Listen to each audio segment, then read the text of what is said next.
Hidden amongst the corridors of an abandoned Imperial ship, a coven of warp-touched space sorcerers carry out a sinister ritual. Once discovered, an intrepid Space Marine force, descendants of the feral space wolves, move in to eliminate the threat. Can this team of cunning Phobos Marines put an end to the treacherous rituals of the Thousand Suns before it's too late? Find out here on Mountainside Tabletop.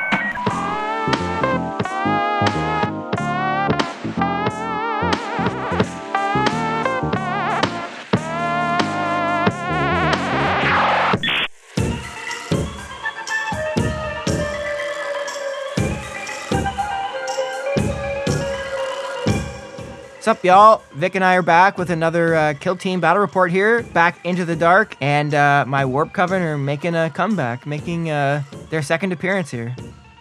My full roster here is 3 Sorcerers, 1 Rubric Marine Gunner with a Soul Reaper Cannon, 1 Rubric Marine Icon Bearer, and 2 Zangers, 1 Champion with a Great Axe, and 1 Fighter with Zangor Blades. This Exalted Sorcerer is going to be my leader. They have an Infernal Bolt Pistol and Force Staff. Their Boon of Tzeentch is Crystalline, which gives them a spicy 2-up save. And for Psychic powers, I've given them the Destiny Discipline. This Sorcerer is going to have a Warp Flame Pistol and a Force Staff.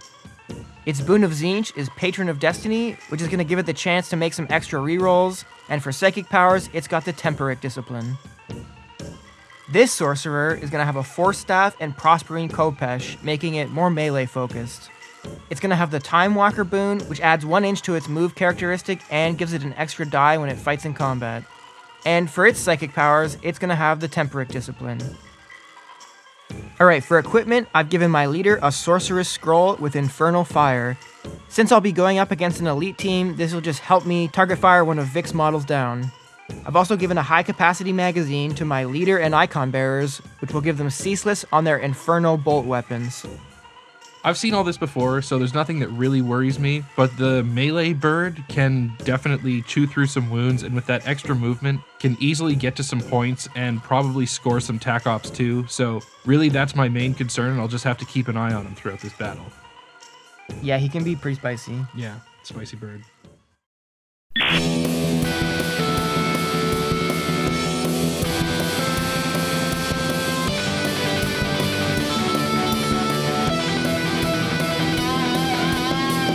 Hey everyone, Vic here, and today I'm back with my Phobos strike team.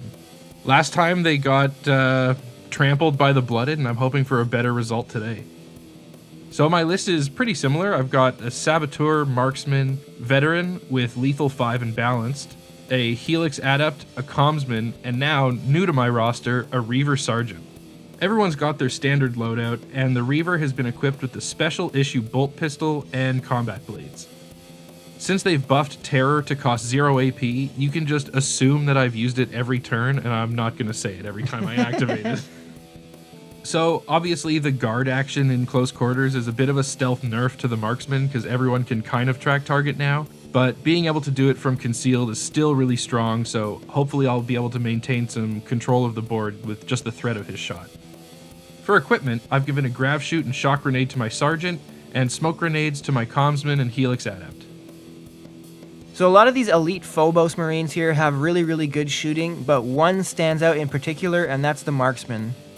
A lot of these operatives on Vic's team are really good at shooting, but the Marksman here is particularly spiced.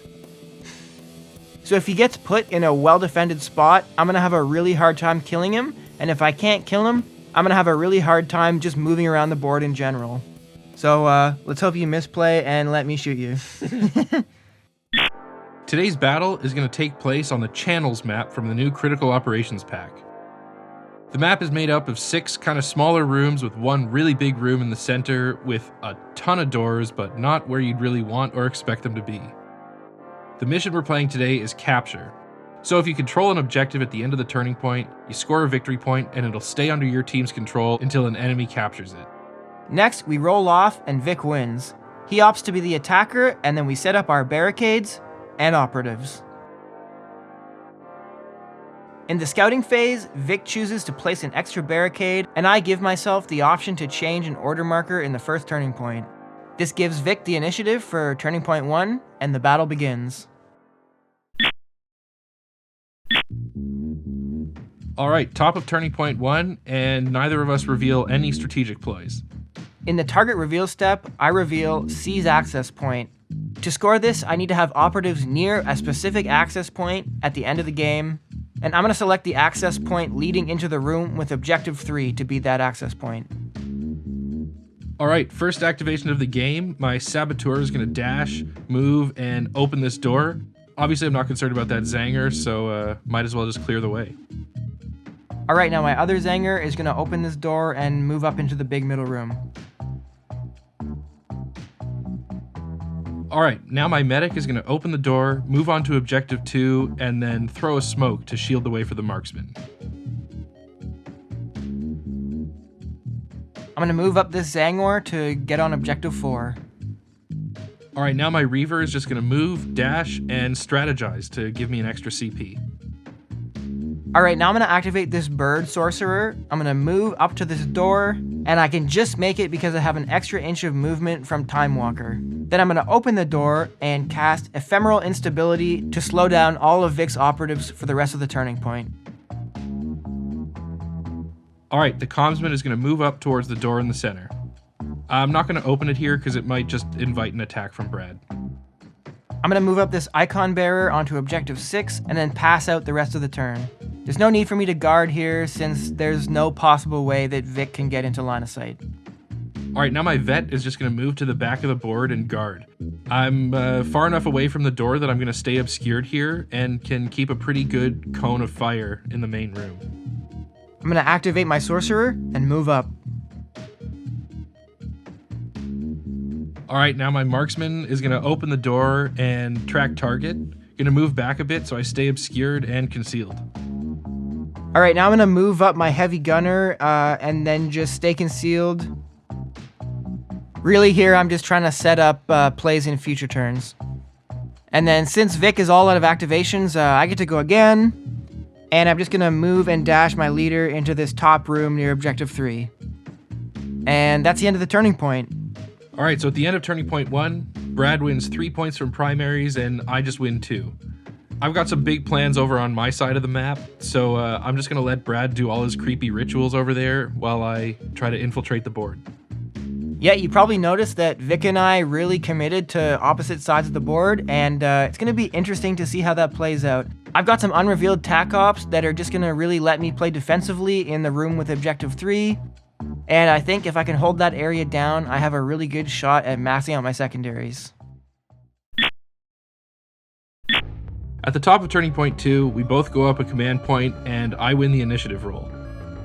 I play Bolter Discipline and then Omni Scramble on this one sorcerer that's kind of isolated from the rest.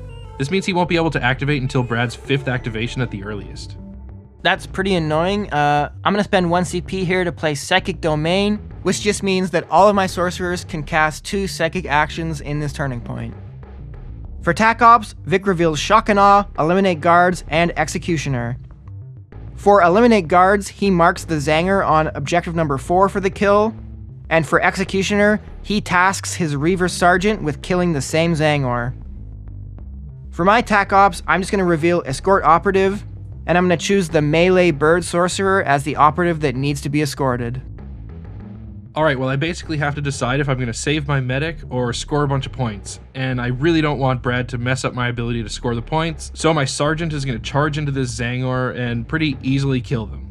Unfortunately, I take 4 wounds in the process, but I score a point for Eliminate Guards and a point for Execute, and assuming I continue to hold this objective, a point for Shock and Awe later on. Alright, for my first activation, I'm going to activate my leader. He's going to move, open this door, and then cast Doombolt on Vic's Helix Adept. I really want this kill here. I'm going to roll my dice. Here we go, the first Brad roll. That's never good. Yup. You can't keep getting away with it! You can't keep getting away with it! Absolutely disgusting roll. Come on! So I guess I'm going to spend a CP to reroll my miss here and really try and confirm the kill. And luckily for me, I wiped this Helix Adept from the face of this map, so he dead. I don't want to leave my leader exposed though, so I am going to spend another CP on Capricious Plan just to move him back into safety and change his order to Conceal. Well, that was tragic. Literally just needed to roll a couple 3s there, but what are you gonna do? So now, feeling like I have to play a bit more aggressively, my marksman is gonna move out onto Objective 2 and track target. Luckily, I can do this while remaining concealed. I kind of just want to wait it out and see what Vic does, so I'm just going to pass this Zanger.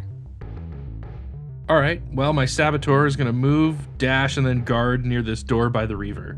Just trying to get into a better position for some spice next turn. Now my melee-focused Bird Sorcerer is going to switch to Conceal and cast Ephemeral Instability for free because he's within 6 inches of my Icon Bearer. Then I'm going to move up behind the barricade near Objective 3 and perform Sorceress Ritual. This has me reveal a faction tac op, and I'm going to have to do this a bunch more times throughout the game to score more points. Alright, well now my comms man is just gonna open the door and move back to stay obscured and guard. This feels pretty aggressive, but I kind of have to make something happen because it feels like I'm losing. You're literally winning, but...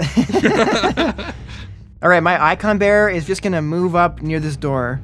I'm not gonna cross the threshold because I'm scared of track target, but at least I'm in a better position going forward. Alright, well, it looks like my vet can be in a little bit more optimal position, so I'm just gonna move a tiny amount to stay obscured and have a bit more of a wider angle for his guard. Alright, and I have 2 double activations here, and controversial move, I'm gonna double pass. I really just don't want to run these operatives up into the middle of the board and then die to track target, and I think they can pretty convincingly hold this objective marker down here, so yeah, I'm just gonna double pass, and that takes us to the end of Turning Point 2. Alright, so at the end of the turning point, Brad scores 3 for primaries, bringing him up to 6, and I score 3 for primaries and 1 more for shock and awe, bringing me up to 8.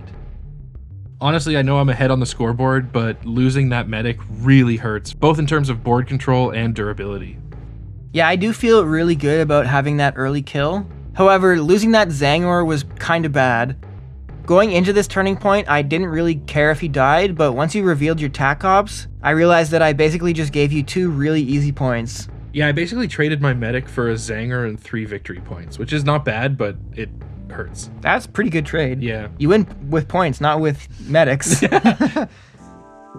Alright, before we go on here, we just want to take a sec to thank all our amazing patrons. Like always, up on the screen are the names of our Mountain Goat and 1 HP gang supporters. All the support that the patrons have given us has been really invaluable, and it's really been making a difference in our ability to put out videos as often as we have been lately.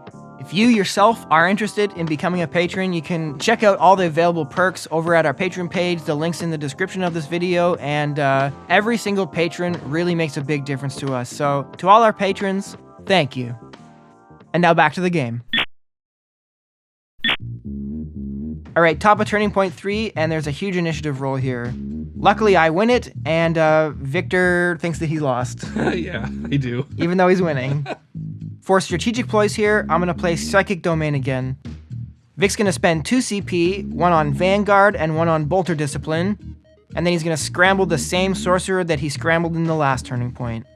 He nominates that scrambled sorcerer as the target of Execute, and the Zanger next to him as the target of Eliminate Guards. Then I'm up first, and I'm going to activate my leader. I'm going to move up to this door and then use my Sorceress Scroll to cast Infernal Fire on Vic's Marksman. Then I'm going to attack using Doombolt. Unfortunately, I don't get a great roll like last time, and I don't confirm the kill. I'll try to re-roll one of these saves just to take a few less wounds, but couldn't even get a 3 here. Then again, I don't want to stay out in the open, so I'm going to use Capricious Plan once more to move back and position more strategically. Alright, well now my Reaver is going to move up, open the door, and throw her shock grenade on the clump over by Objective 5. Got a roll for each of them here, and the Sorcerer and Gunner are both -1 APL for the turn, and the Zanger unfortunately gets to keep both his actions. Okay, well, I'm going to activate my Icon Bearer now. They will move up to this door and take another shot at Vic's Marksman. Not a great roll, although I do have Ceaseless here because of my equipment. And I'm going to use my last CP to reroll one of my other misses.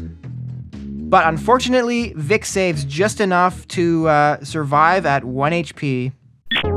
This member of the 1 HP gang is brought to you by Todd Lambert. Thanks, Todd. Then I slam the door. All right, well, that's starting to feel a bit better. So my saboteur is going to dash, plant his mine by this group of guys, and then move and hide away near the commsman. Phobos players know what's coming next. Okay, well, I'm going to do something spicy here. I want to lose as few units as possible to this mine, so I'm going to activate my Zanger and charge Vic's Reaver. I deal 5 damage, but then I just die. Pretty bad roll, honestly. Yeah, that sucks for you, and I get to score a point for eliminate targets here, but now my Reaver's injured, crucially. Yeah, I don't know if that was quite worth it. It would have been really nice to get the kill, but it is what it is. Dice be dice. All right, well now my comms person is going to use their comms array ability and instruct the saboteur to detonate the explosive. I get a pretty great roll here, spend a CP to improve it, and get an extra crit. It brings down the sorcerer, which is absolutely huge, and then I'm able to move and dash the commsman to contest this objective number 5. Well, it really sucks that this heavy gunner only has 1 AP. Since Vic's concealed, I can't shoot him from where I am, and I could move up within 2 inches of him to be able to shoot, but then I don't have the AP to actually shoot. So I'm just gonna move up and hope that that lets me get a shot off in the next turning point. All right, well now, surprise of all surprises, my marksman is gonna track target and pass. My bird sorcerer is gonna cast Sorceress Ritual once again, bringing me up to 7 VP, and then slightly reposition.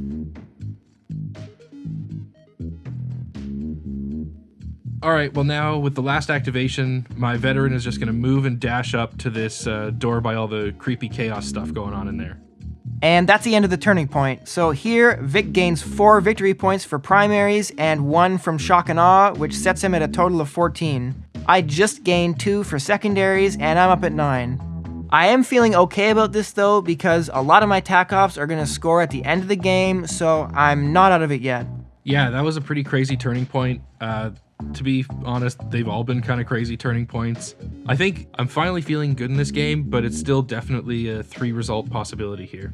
I'm starting to do some math, and I'm realizing that I really need to adventure beyond this ritual room if I'm gonna pull out a win here. Vic's just done too much damage in the bottom left area of the map, and I need to take some additional primaries back in turning point 4, or else I'm just gonna straight up lose. Before we head on to the final turning point, just want to take a minute to let you all know that we're streamers now. We've started doing some live streaming on YouTube, playing games of Kill Team, and hanging out with the community, and we'd absolutely love it if you drop by. So turn on notifications so you catch them all, or hop into our Discord where we'll announce all our streams as they're happening. Alright, well this video is scheduled for January 31st, which means this is the very last day to get the 1 HP Gang Class of 22 shirt. This interests you, it's now or never, and if you watch this video 24 hours too late, you missed your chance. Turn on notifications next time. Anything else we want to say? Think that's it. Turning point 4. Turning point 4. All right, well at the top of the turning point, I've got a pretty decent lead in both victory points and command points. We roll off for initiative, and Vic wins. I'm going to play Bolter Discipline and scramble the gunner to make sure he stays there until I have a chance to kill him. I'm also playing And They Shall Know No Fear so that my Reaver is a bit more powerful in her inevitable combat. As far as tac ops, we're both fully revealed, but I'm going to nominate this gunner as the execution target for my Reaver. If I can get that done, I have a chance for a perfect game here. Alright, well, with my first activation, I'm going to charge in and fight the gunner with my commsman. I'm going to try to not kill him here, so I'm prepared to re-roll any hits into misses if I have to, because my Reaver needs to get this kill. Obviously, my confidence was misplaced. I get a terrible roll, and Brad does really well, so the gunner only takes 3 wounds, and the commsman takes 7. That sucks. We both think we're losing here, which is funny, but I'm going to activate my Icon Bearer and open this door. Then I'm going to make another shot at the marksman, 3rd time's a charm. And yep, I do get a kill on the marksman, finally. Then I'm just going to move back to the door that's going to score me points at the end of the game for C's access point. Alright, well now my vet is just going to move, so he's still just controlling objective 2 and then guard and wait for Brad to come through the door. All right, well, the time for that is now. I'm gonna activate my bird sorcerer and move with Time Walker 7 inches onto objective number 2. I'll spend another AP to open the door that Vic's vet just closed on my way. And once I arrive at the objective, Vic's vet makes an Overwatch shoot against me. Luckily, I save all his hits with a dank roll, and then I target the Reaver Sergeant with Flux Blast. I roll this attack, score 2 crits, and luckily, Vic's leader is dead, so he won't be able to max out his secondaries. All right, well, now I have to make a decision. My Saboteur can either charge the bird or charge the gunner, and either one is going to come down to me surviving one more attack from Brad to either win or tie. I take my chances with my vet surviving an attack, so my Saboteur is just going to go and lock up this gunner. All right, well, this is basically my last chance here. I'm going to activate my leader and then cast Sorceress Ritual for free because I'm still within range of my Icon Bearer. That brings me up to 10 VP. Then I'm going to dash and shoot Vic's vet. If I don't get this kill, I lose. So I roll, and it sucks. So the vet only takes 3 wounds. Then I move back to the secure access point door, and that's it. One more activation, my gunner, he can't do anything useful, so he's just gonna take off his helmet and return to dust. And that's game. All right, well, at the end of the 4th turning point, I score 3 more points to get to 17. Brad scores 6 to get to 16, and it's a big W for the Phobos. Yeah, that felt like a really good game, but also very frustrating. Extremely frustrating, yeah, for both sides, I think. It's really hard to play against Phobos with all the tools they have to just shut you down. Yeah. Anyway, good game, Vic. Even though I lost, GG. That did feel like a satisfying game. Frustrating, but satisfying. Thank you all for watching this video. If you did like it, hit that like button. If you did sub it, click that sub button. If you did comment it, click that comment button. I guess that's it, right? Yeah, see you later. Peace, y'all.